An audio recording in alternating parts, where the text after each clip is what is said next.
February, and nice new haircut to go with it, as you can see.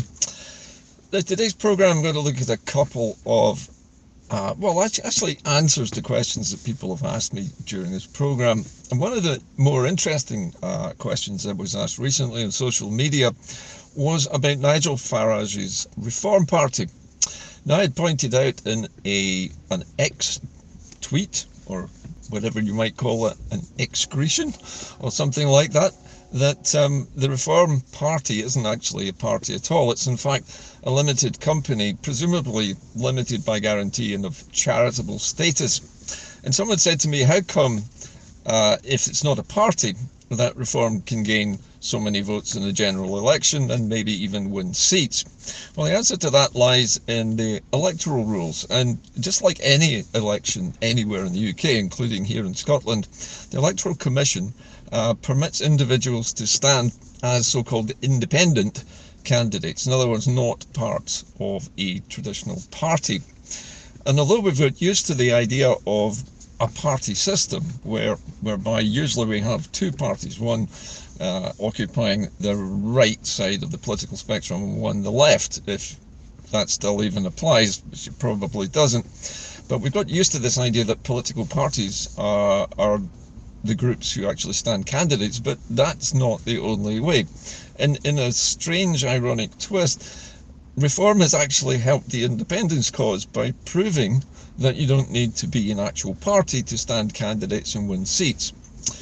So, in answer to this person's question, the reason Reform as a company can stand candidates is because they're standing them as independent candidates, effectively representing the views of Reform Limited, or PLC, which isn't illegal under the electoral system. Like so many things in the United Kingdom, the rules are kind of vague and grey. But it does mean that anyone can stand in any election, including in the Scottish elections. As I've pointed out several times in the past, anyone who wishes to and who can come up with the required fees and basically obey the rules by having an election agent and possibly a campaign manager can stand for election in the Scottish Parliament. So that is a definite possibility, and it's another way around the constant problem of who to vote for in your second vote, because as you know, if you vote both votes for one party and that party wins a tremendous number of seats in the first vote, then the number of seats they could win with the same numbers of votes in the second ballot is reduced in proportion to the size of the win they had in the first vote. So it basically means it's much harder for a successful party in the first past the post part of the voting system to gain that second seat. And that's why often voting for another pro-independence party or individual in your second vote is sometimes a better way of getting more pro-independence representation at Holyrood.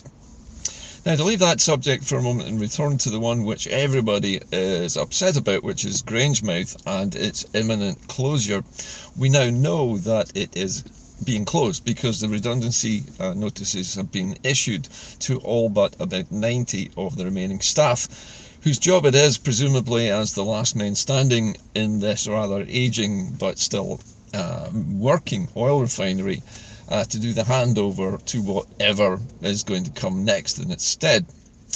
But the problem with losing the refinery is not simply a problem of now, which it is obviously a problem of now because we've got hundreds of people being made redundant and with no jobs to give them after this happens, and with the potential sort of industrial destruction of that site. That's going to take a long time to remediate that site. It's going to be heavily contaminated. It's going to have to be demolished. At least a lot of it is going to have to be demolished. And whatever new businesses occupy that site are going to have to build again. That's going to take time and a lot of money. And it may not produce anything like the number of jobs which were lost. We all know this. But what does the future hold? If Scotland becomes independent and does not have a refinery, that puts us in a very difficult position, because up until recently, Scotland's oil economy, if you want to call it that, because it really didn't bring much in the way of benefits to the Scottish public who own the resource.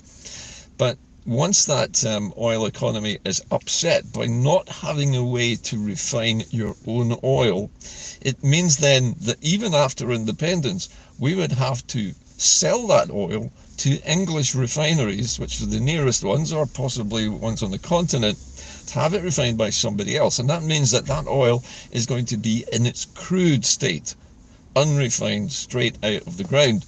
And in that state, it has a much lower value than it does once it's refined into useful products like fuels for vehicles, heating oil and chemicals and so on. So Scotland is going to lose that, and we would then be chained to either the English refining system or a continental one, neither of which is going to benefit us greatly in having control over our oil resources back. And that would leave us in the horrible situation after independence of maybe having to build a brand new refinery somewhere, either on the existing site at Grangemouth or elsewhere. And that's going to cost a tremendous amount of money and take many years to accomplish. The question really in my mind is, after independence, do we want to do that? Or do we want to do something different? Because we have been manoeuvred into a corner by the British state, which has made it attractive to INEOS to abandon that site. Now, it's not the English government which is closing the INEOS plant at Grangemouth, it's INEOS itself, and we know that Jim Ratcliffe, who owns that plant, or at least has a majority share in Petro-INEOS, doesn't particularly want to keep it open, even though it is still making modest profit. Like all oil refineries, it's been around for decades. It is aging, but it is still running, and it could be modernised, but it won't be. It's much more attractive for Mr. Ratcliffe to be given a loan guarantee by the British state as presumably a sweetener to close the Grangemouth refinery down and invest this money, which he is getting a guarantee from the British government on, into one of his other refineries on the continent, which makes more money and has a bigger market because it's not Brexited. So INEOS's business model would be better served if it operated out of Europe and not out of the UK. However, that still leaves Scotland after independence without a way to refine the crude oil which it has control over. In that situation, after independence, it might be wise for the Scottish Government, whatever is voted in after independence, to take a decision to sell the rights to all of the remaining oil that exists in the Scottish sector of the North Sea, not to England, but to an oil company somewhere else for a fixed fee, and that would be billions of pounds, because the value of that crude oil is inestimable, because it's going to go up in price as its scarcity increases. And it's not necessarily true that there is going to be a massive drop-off as electric cars start to take over our streets, because, as we now know, electric cars have their own problems as well, and although they're desirable, the switch over to electric's not going to happen straight away. So there are still going to be large numbers of export markets for petrol, aviation fuel, and other derivatives of oil.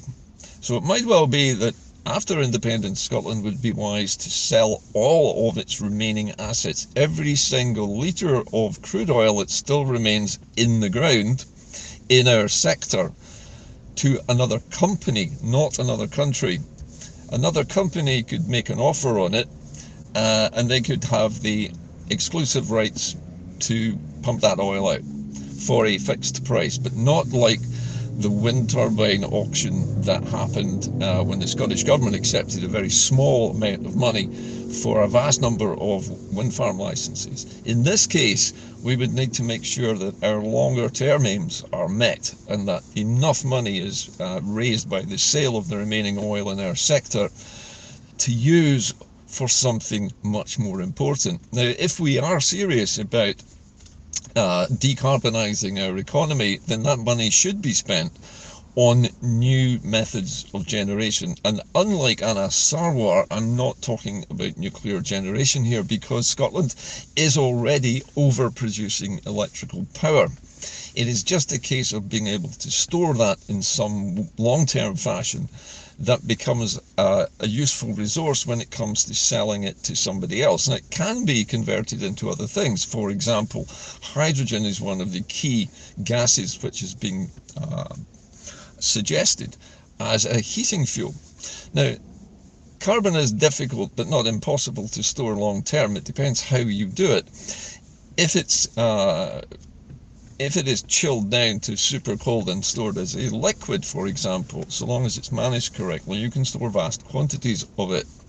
You can also compress the gas and sell it as a bottled fuel, which might well be the way of powering the cars in the future, because a diesel engine, for example, can run on hydrogen. It's just a case of building light enough tanks that don't leak so that the car can run on it. And that is possible, and that technology is already being developed by the space industry. These are known as carbon over-wrapped pressure vessels, or COPVs. And these things are ultra lightweight, unlike the big steel tanks that normally we associate with gas canisters. These things are about a tenth of the weight, can hold vast amounts of hydrogen, easily be fitted into a car, and would mean that not all cars would need to be electric. Some of them could run on hydrogen, at least for a time. So there is a market there that we could exploit. That's just one of many markets. Now, the other market obviously would be for our gas. I'm not suggesting that we sell all our gas to England or some other corporation, but we still need it, and we will need it for years to come to heat our homes. But it's not a finite resource, and it would be wise if we are able to generate more hydrogen through our surplus green energy, like our wind turbines. If we can actually use that power to convert water into hydrogen and oxygen, then we have a fuel, a hydrogen fuel, which can be introduced into our domestic gas supply, and that is actually already being done in an experimental scheme at the moment in Scotland to see how much hydrogen can be mixed in with our natural gas and still function. But according to what I've read in technical specifications of house boilers, they can be converted to run on pure hydrogen. And of course it's very clean, and it burns very hot, and it delivers a tremendous amount of heat. So it's perfect for heating fuel. So despite Scotland losing its oil revenues from petroleum production, it is possible to reinvest what we would have made from selling the oil on for refinement somewhere else. And instead of building our own refinery, we simply channel that kind of profit back into the development of new technologies which suit the new country. In other words, where people have enough heating fuel at pretty much cost price, because it's owned by the state, to heat their homes well into the next few centuries. And that is not a problem that can't be solved. It can be solved, and the technology to do so already exists in the laboratory. But we know that hydrogen production for Scotland at the moment was under-resourced, and we know that England, or the English government, has been pulling the funding for things like carbon capture and any other form of energy management which isn't to do with the grid system that we currently have. So although Scotland is definitely going to suffer for its lack of a refinery, it does produce an opportunity for us to do something different, and we mustn't forget that it's not all problems. The English state has tried its very best to make sure that if Scotland ever does become independent, that it's going to really struggle. But I don't see that as an insurmountable problem for a country as ingenious as we are. There are plenty of scientific and engineering minds in Scotland who could easily turn this to our advantage. And that is really my message today. That, in fact, it's two messages. Reform has proved that we don't need parties to gain seats in elections, that we can do that ourselves. We can put up our own candidates representing whatever political cause we wish, and they can be elected under the current system.